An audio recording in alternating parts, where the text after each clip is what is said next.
Selamat bertemu kembali ya teman-teman. Untuk hari ini kuliah metodologi penelitian.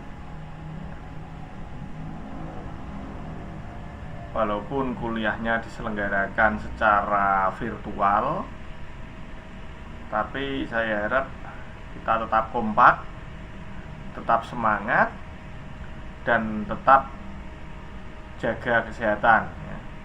Ini yang utama. Jadi kesehatan itu faktor utama dalam segala aktivitas. Untuk kuliah metodologi penelitian hari ini, kita tidak bisa melakukannya via Zoom meeting, tapi hari ini akan saya live streaming sehingga teman-teman masih bisa mengikuti perkuliahan ini secara live. Sekiranya nanti ada pertanyaan atau ada kendala atau mungkin kekurangpahaman dalam memahami materi yang saya sampaikan, saya harap teman-teman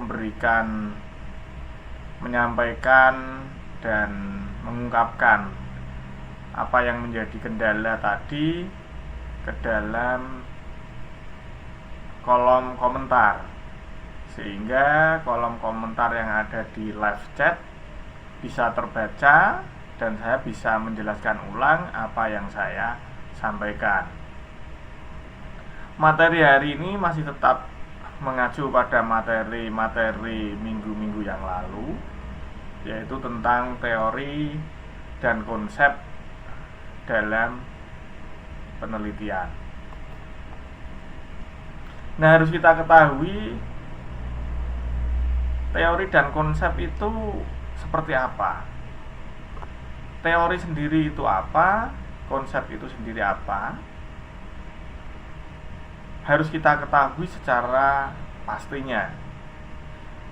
Tentunya teori dan konsep ini harus kita ungkapkan, harus kita bahas setelah masalah dalam penelitian kita itu kita temukan.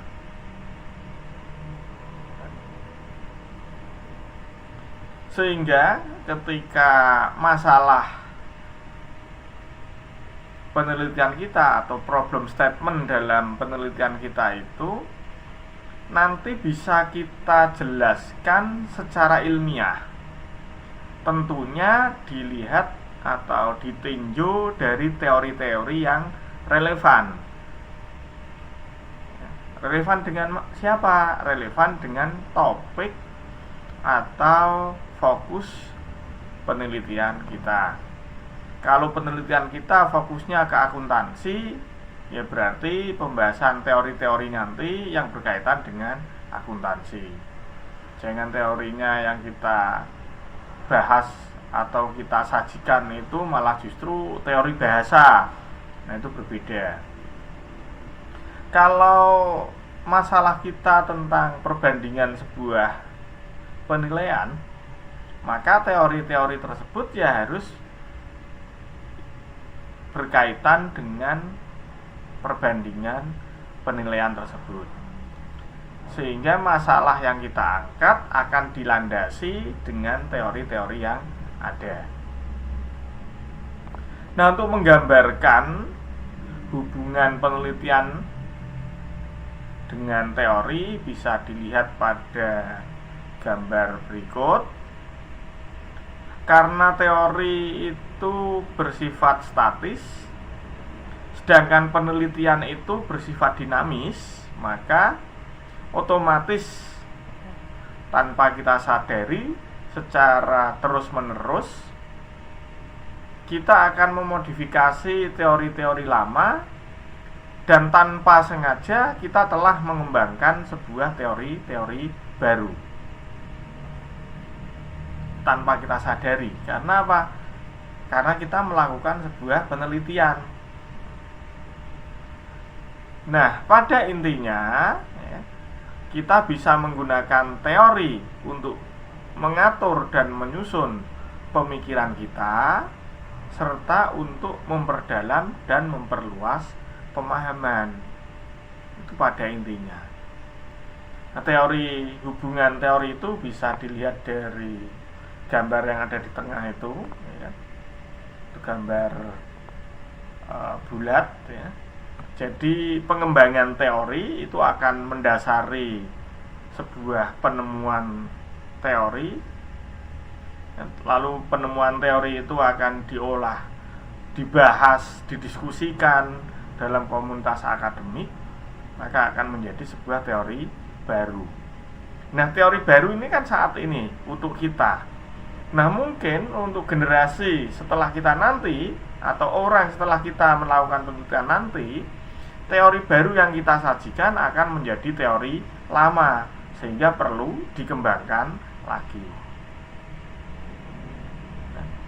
Nah, teori baru ini merupakan hasil dari penelitian yang dilakukan, sehingga akan menghasilkan sebuah konsep dan teori baru.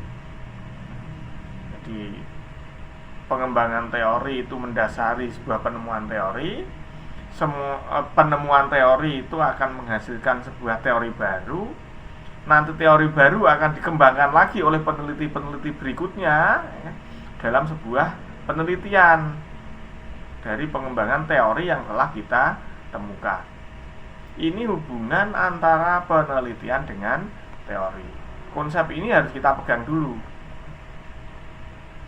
Nah, sehingga teori itu merupakan jaring-jaring untuk menangkap apa yang kita sebut sebagai dunia. Jadi kita mencoba melihat isi dunia, kita tangkap, tentunya yang berkaitan dengan topik penelitian kita.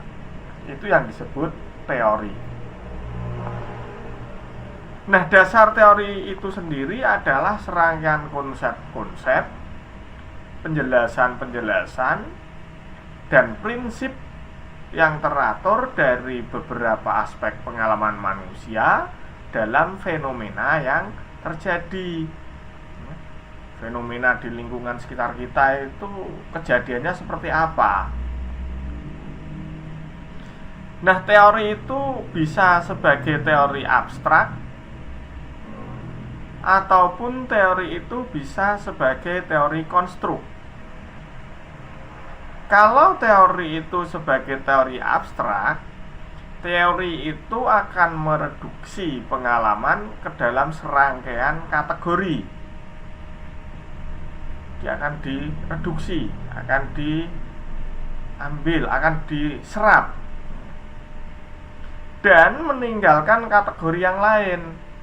Ya, kalau kita mau memakai teori itu sebagai teori abstrak, maka teori-teori itu akan kita pisah-pisah berdasarkan kategori. Nah, kategori yang kita perlukan kita ambil, kategori yang tidak kita perlukan akan kita tinggalkan.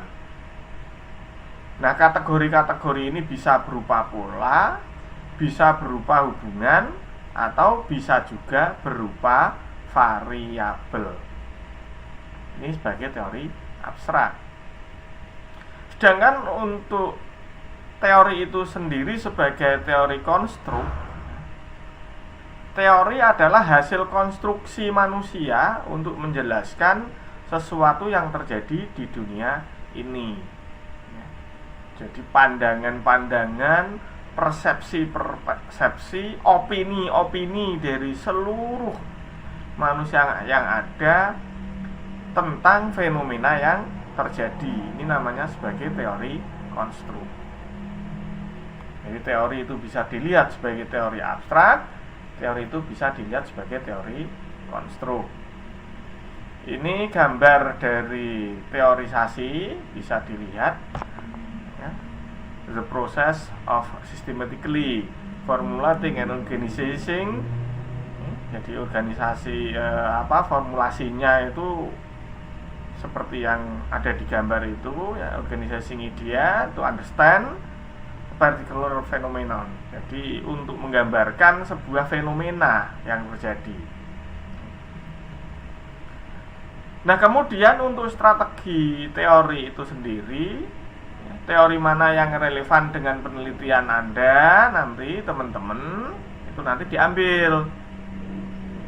Ya, tentunya ya, dari awal dulu pertemuan kita saya telah mengatakan bahwa problem statement itu merupakan roh dari penelitian kita, sehingga nanti penelitian kita lebih fokus, bisa lebih jelas ya.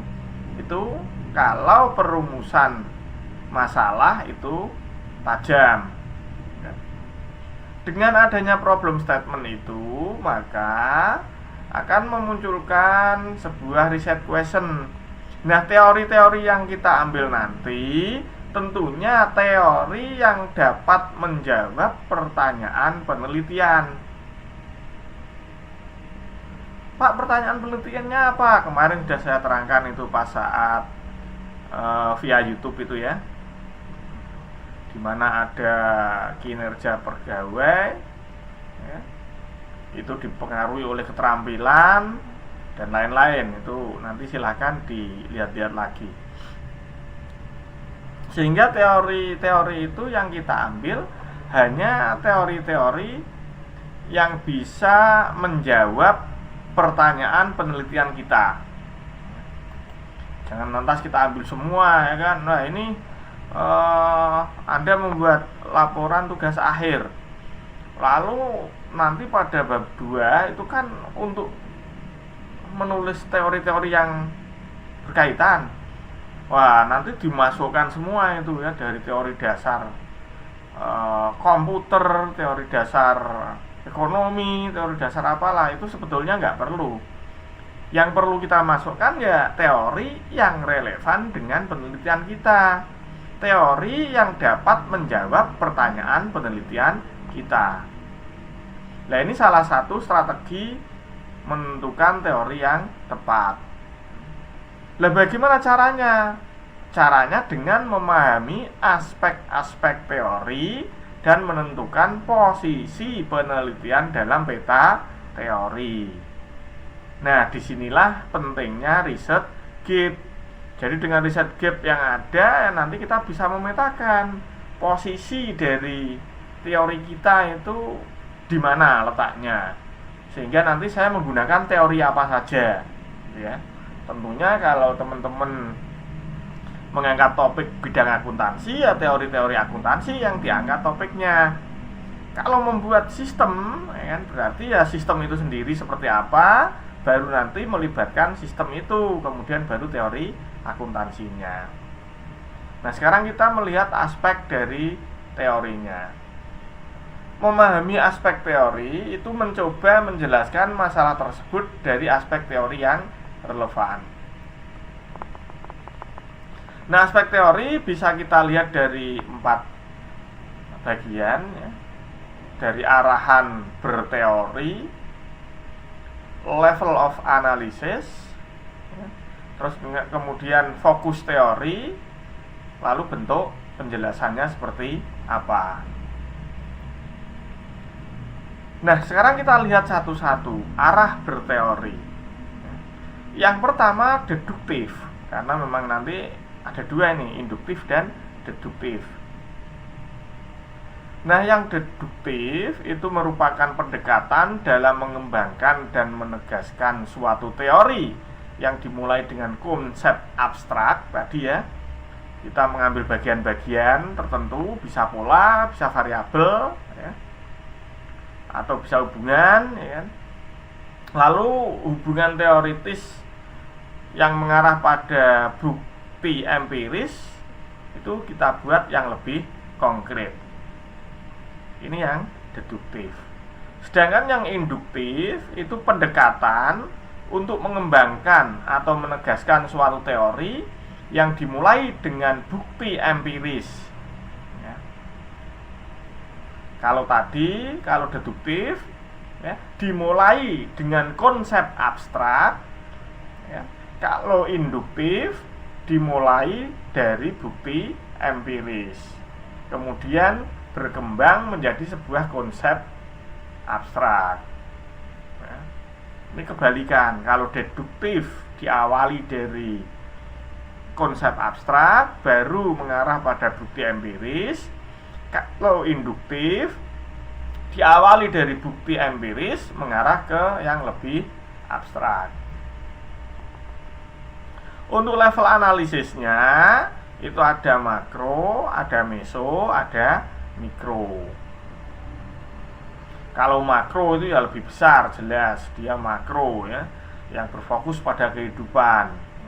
Kalau meso itu ya skala menengah, ini sudah agak lebih mengarah pada proses dan struktur serta hubungan.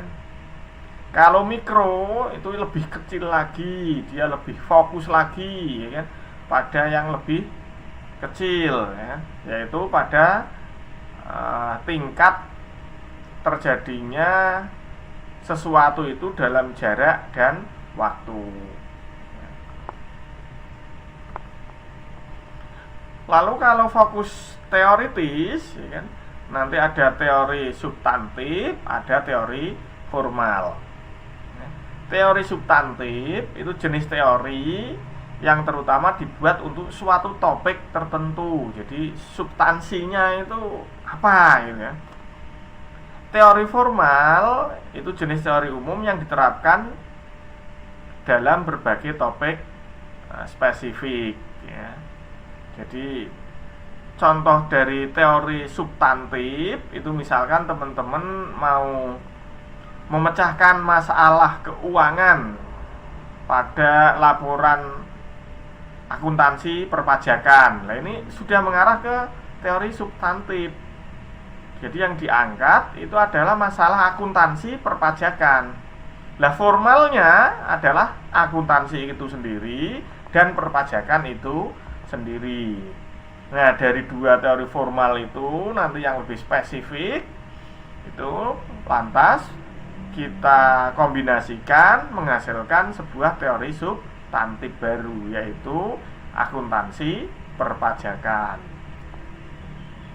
Nah, ini bentuk penjelasan bisa kausal, bisa asosiasi, bisa terstruktur, dan bisa interpretatif ya.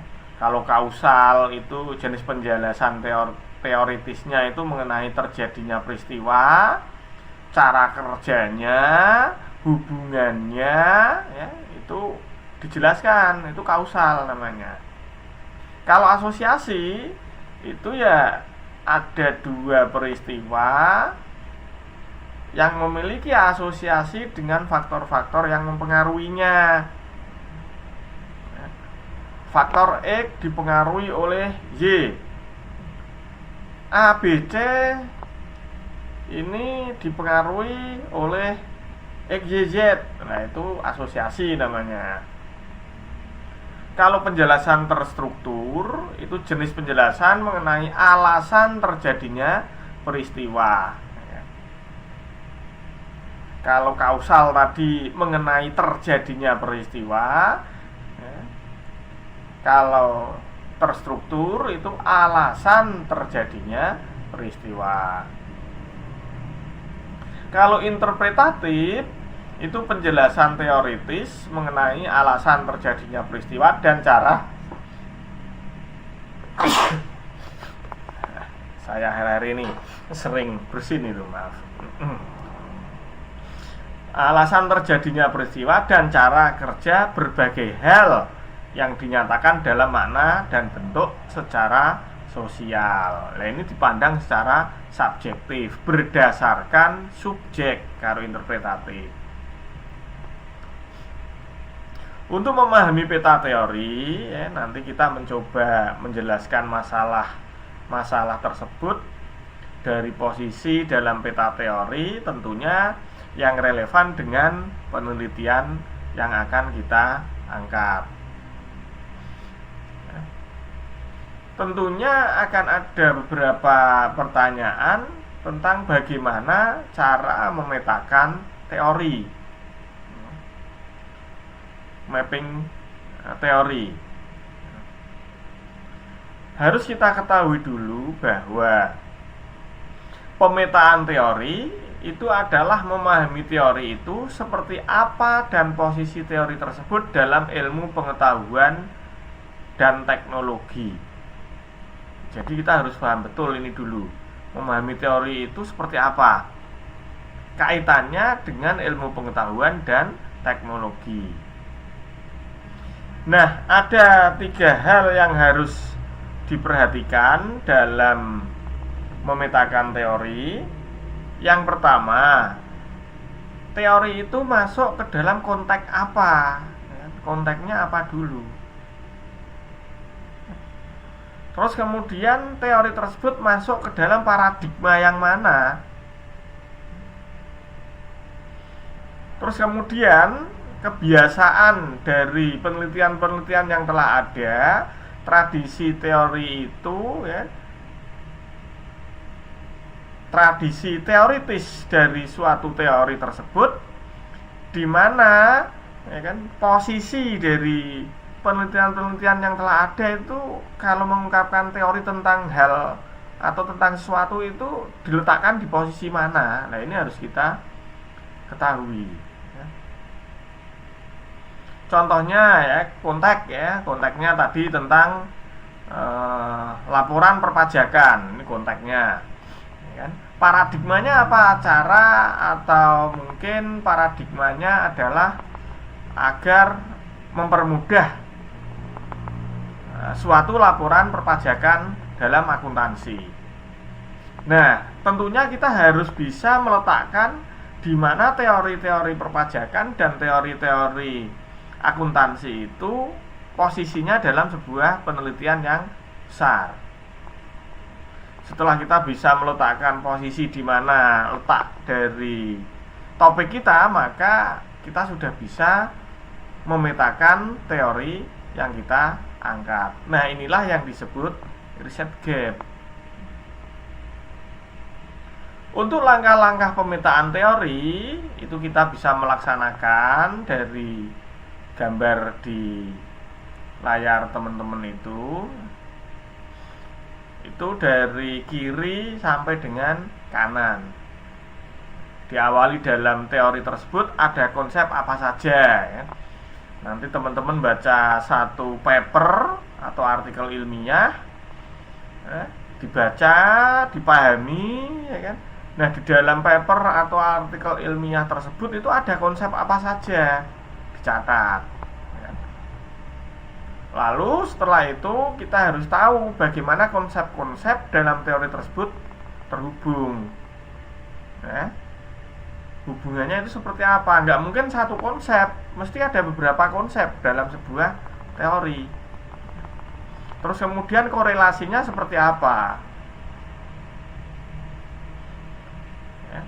Nah, ini harus diulang-ulang, harus dipelajari secara seksama ya kan? Sehingga dapat menjelaskan fenomena yang tidak dijelaskan di dalam paper tersebut. Harus bisa menjelaskan teman-teman itu fenomenanya apa.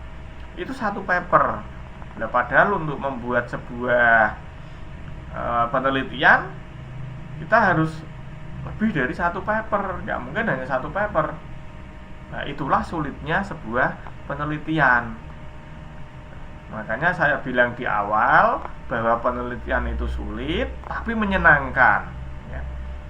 Bagi orang yang mengatakan wah penelitian mudah, tinggal tulis, tinggal copy, tinggal paste, nah itu mesti dia kurang bisa memahami arti dari sebuah penelitian. Nah, setelah itu ketemu ya kan, kita bisa menjelaskan fenomena-fenomenanya, kita bisa memapping konsep-konsepnya, kita bisa menjelaskan hubungan-hubungannya. Nah, baru kita bisa memberikan asumsi teoritis yang terdapat dalam teori.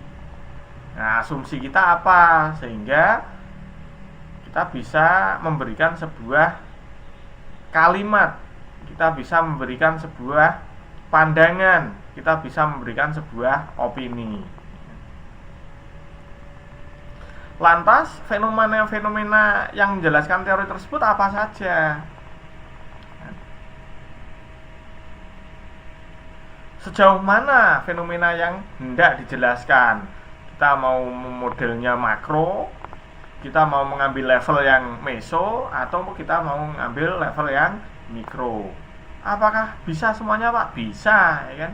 Makro itu secara menyeluruh, katakanlah pertumbuhan ekonomi. Nah, pertumbuhan ekonomi kan bisa dilihat secara makro, keseluruhan, hal-hal yang berpengaruh dan lain sebagainya. Meso, middle, tingkat menengah. Mikro, lebih kecil lagi. Setelah itu baru ketemu konteksnya apa.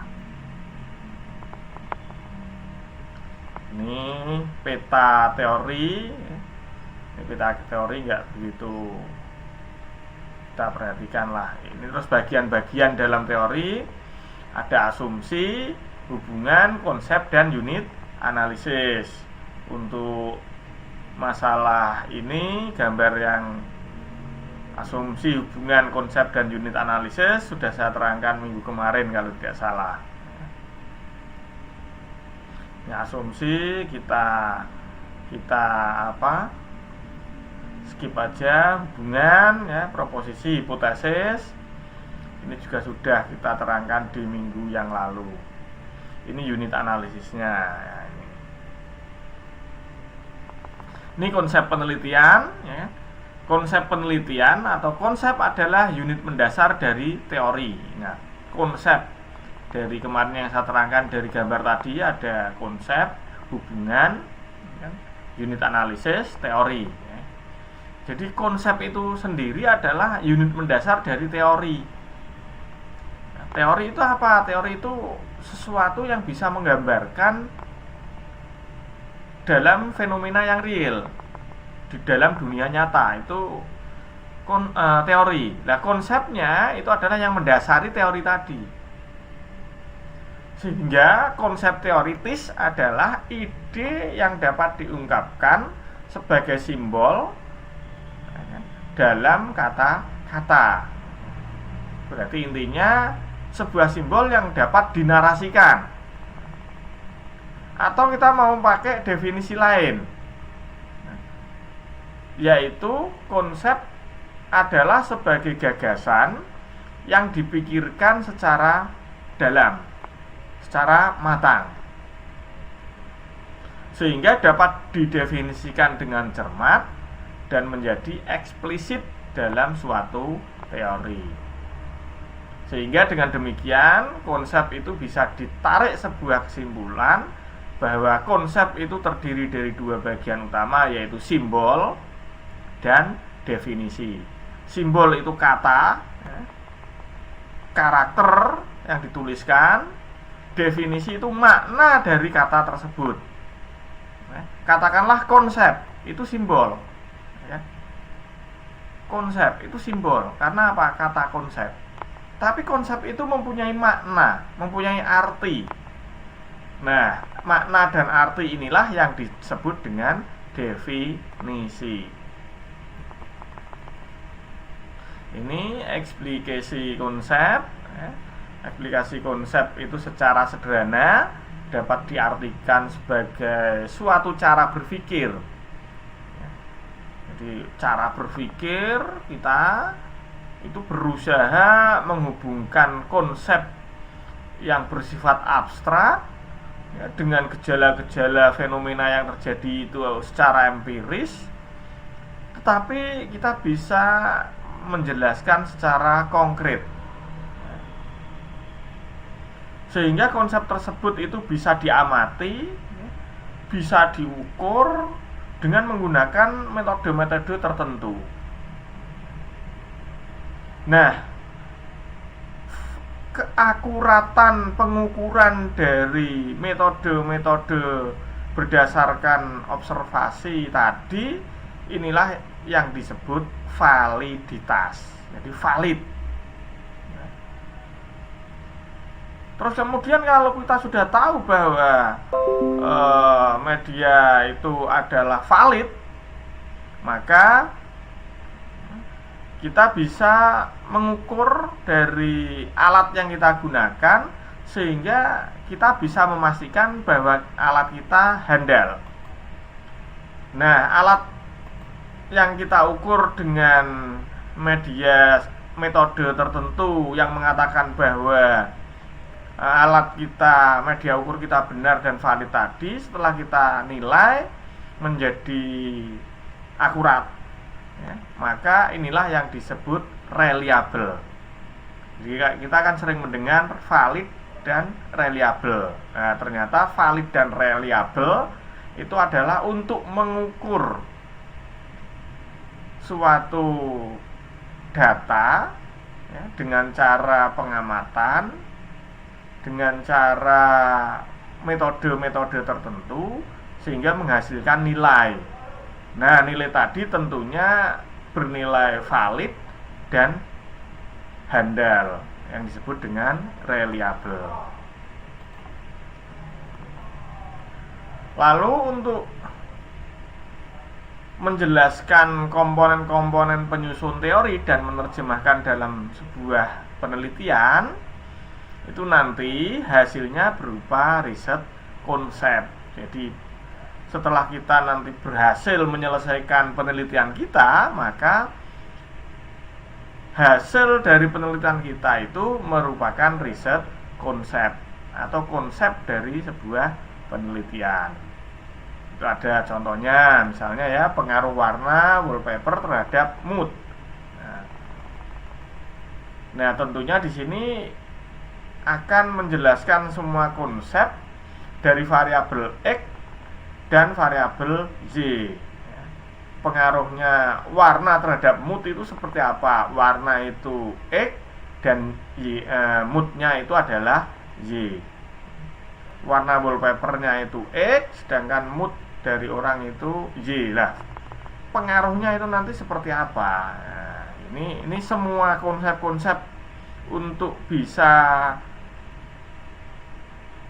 mengukur dan mengetahui ini, maka kita harus mempelajari dulu konsep atau teori tentang warna, teori tentang wallpaper, dan teori tentang mood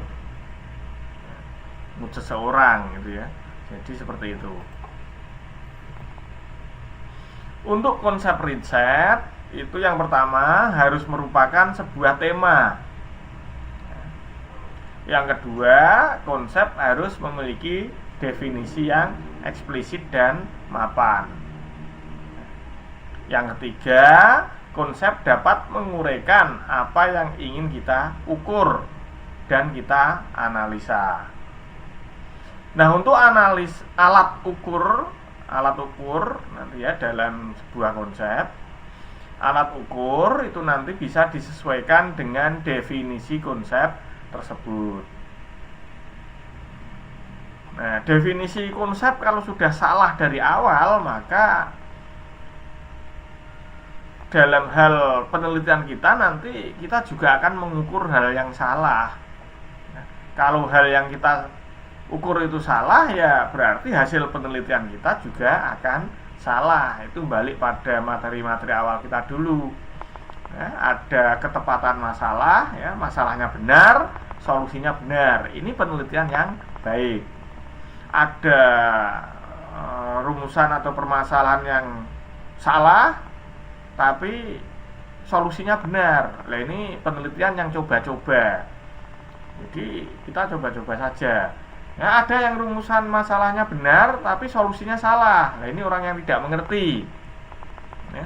Jadi dia bingung, tahu permasalahannya tapi tidak bisa menyelesaikan dengan solusi-solusi. Ini orang yang bingung. Ya. Tapi ada pula ya, dengan rumusan masalahnya sudah salah, ya, penyelesaian solusinya pun juga salah. Nah, ini yang orang yang dianggap sebagai peneliti abal-abal. Nah, kebanyakan kan ada di sini nih orang-orang ini yang meneliti abal-abal ini yang harus kita waspadai. Karena apa? Merumuskannya masalah sudah salah, solusi yang diberikannya juga salah. Ini namanya penelitian abal-abal.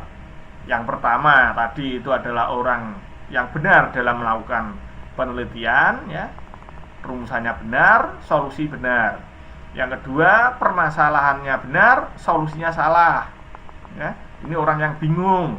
Yang ketiga ya, rumusannya salah, solusinya benar, ini orang yang beruntung ya. Nah, ini yang terakhir, masalah penelitiannya rumusannya salah, solusinya salah. Inilah yang disebut penelitian abal-abal. Nah, konsep yang ideal itu yang konsep yang sifatnya abstrak untuk sebuah riset ya, sehingga teori-teori yang diambil nanti berlaku umum. Ya. Terus kemudian lebih menyempit lagi, konsep harus dapat dioperasionalisasikan. Lebih menyempit lagi, konsep harus memiliki makna dan definisi yang jelas dan akurat terhadap penelitian kita. Lebih fokus lagi ya, istilah teknis dalam konsep harus dipahami secara jelas ya. Ini. Jadi lebih menyempit, lebih fokus sehingga penelitian kita betul-betul tajam dan mengarah. Eksplikasi konsep tadi sudah dibahas ya, analisis makna dan empiris tadi, empirical analysis sama meaning analysis. Ya, ada deduktif, ada induktif tadi loh. Nah, ada kalau deduktif itu nanti dari konsep baru menuju ke empiris ya. Kalau yang induktif itu dari empiris, bukti empiris baru nanti mengarah ke sebuah konseptual. Ini yang sudah dibahas tadi. Contohnya ya, eksplikasi konsep ini contohnya. Cantik. Nah, ini ada definisi cantik ya. Nah, definisi cantik ini kan menimbulkan makna yang macam-macam. Tergantung dari mana kita membahas. Apakah fisik itu hanya satu-satunya tolak ukur? Apakah cantik itu cantik wajahnya? Apakah cantik itu yang berbudi luhur dan bagaimana? Serta bagaimana kulitnya? Nah, ini tentunya gagasan-gagasan dan pandangan kita tentang cantik ini akan berbeda.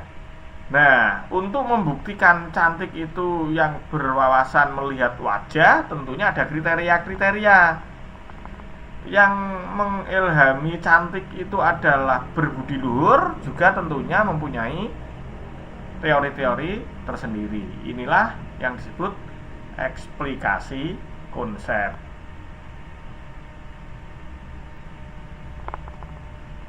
Ini langkah eksplikasi konsep ya kan, buku intinya kita sering membaca lah, kuncinya itu di kegemaran kita membaca.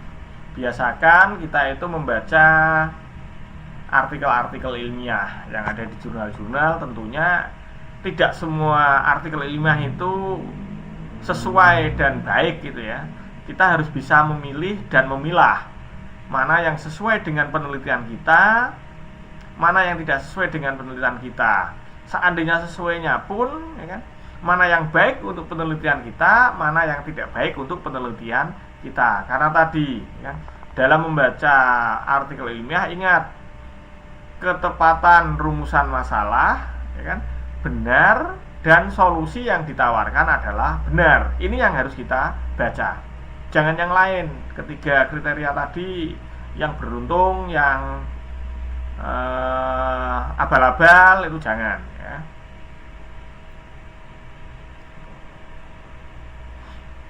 Nah,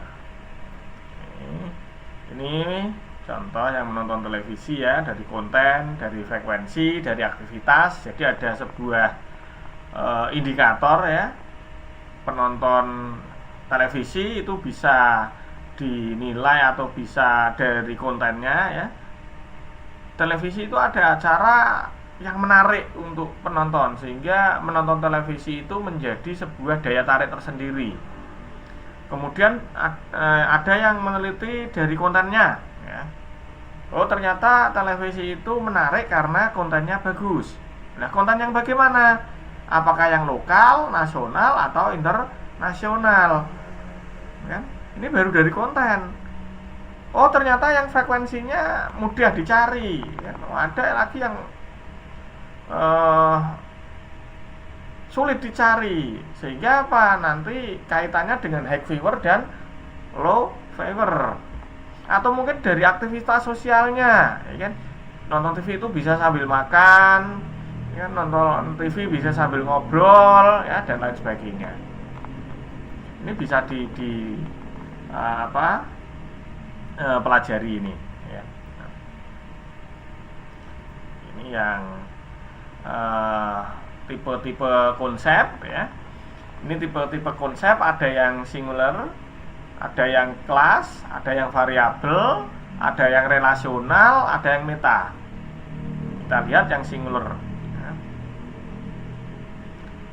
Singular konsep itu adalah konsep yang menunjukkan objek tertentu secara khusus. Ya, tadi yang saya jelaskan tadi, ada cantik, ada langsing, ada manis, imut, ya kan? Itu singular.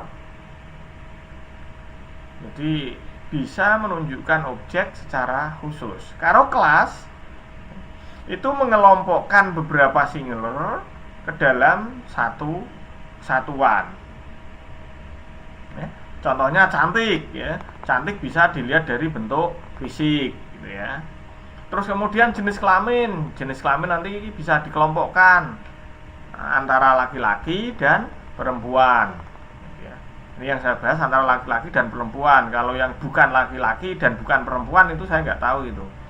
Karena sekarang itu tren-trennya transgender itu. Nah, tapi saya tidak mau mengelompokkan itu karena itu membingungkan otak kita dalam berpikir. Ya kan? Jadi ya jenis kelamin laki-laki dan perempuan ini namanya kelas. Kalau variabel ya, terdapat dimensi yang berbeda. Harga itu berubah-ubah. Jadi kalau kita menggunakan variabel itu berarti value-nya itu bisa berubah-ubah. Ya. Contohnya harga minyak goreng kemarin sempat 14.000, sekarang naik lagi 50.000 kan gitu. Ini kan berubah. Ya. Terus kemudian kalau relasional itu menggambarkan hubungan. Ya. Hubungan itu bisa negatif, bisa positif, atau bisa pengaruh. Ya, pengaruhnya nanti kuat sekali, pengaruhnya signifikan, pengaruhnya parsial, sebagian. Nah ini relasi namanya. Jadi kita mengukur hubungan antar variabel-variabel. Ya. Kalau meta itu adalah konsep dengan banyak dimensi. Ya. Intinya konsep yang rumit ini. Ya. Konsep yang rumit ini. Contohnya demokrasi gitu ya. Itu demokrasi, kita ngomong demokrasi. Nah, demokrasi itu yang bagaimana? Ya. Ini namanya meta konsep. Ya, sulit untuk jabarkan karena dimensinya sangat banyak. Beda teori dan konsep. Ya. Kalau teori itu kumpulan dari konsep-konsep. Ya.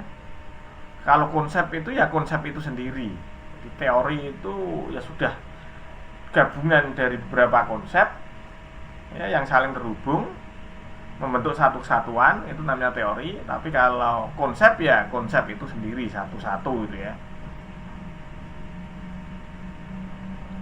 Ini menyusun rancangan bab 2 penelitian, saya kira di skip aja. Tinjauan pustaka ini nanti tinjauan pustaka ya, tahap aplikasi ini nanti. Nah ini kerangka berpikir nih ya kan. Kerangka berpikir dalam penelitian. Ini kerangka teoritis ya, adalah sistem teoritis yang sangat umum dengan berbagai asumsi atau berbagai konsep dan teori sosial spesifik ya. Teori spesifiknya apa? Nah untuk menyusun kerangka ini ya, untuk menyusun kerangka nanti jadi kita untuk mencapai keberhasilan dalam penelitian kita kan harus melalui beberapa tahapan. Nah, tahapan-tahapan inilah yang disebut kerangka berpikir dalam penelitian.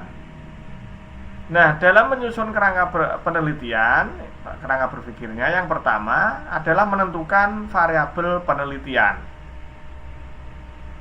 Nanti variabel itu ada yang variabel bebas, ada yang variabel terikat. Terus kemudian yang kedua itu tentukan dimensi dan subdimensi dalam setiap variabel penelitian. Jadi setiap variabel yang kita gunakan nanti, baik yang bebas maupun yang terikat, itu kita harus tahu secara betul ya, pengaruh atau fungsi dalam penelitian kita. Ya. Terus lalu kemudian buat dalam kerangka dan alur berpikir penelitian secara logis. Ya.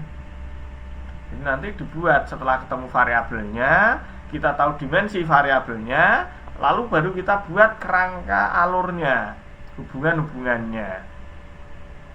Kemudian setelah itu kita buat, kita akan membuat kerangka akhirnya, frameworknya berupa relevansi dengan topik yang kita angkat.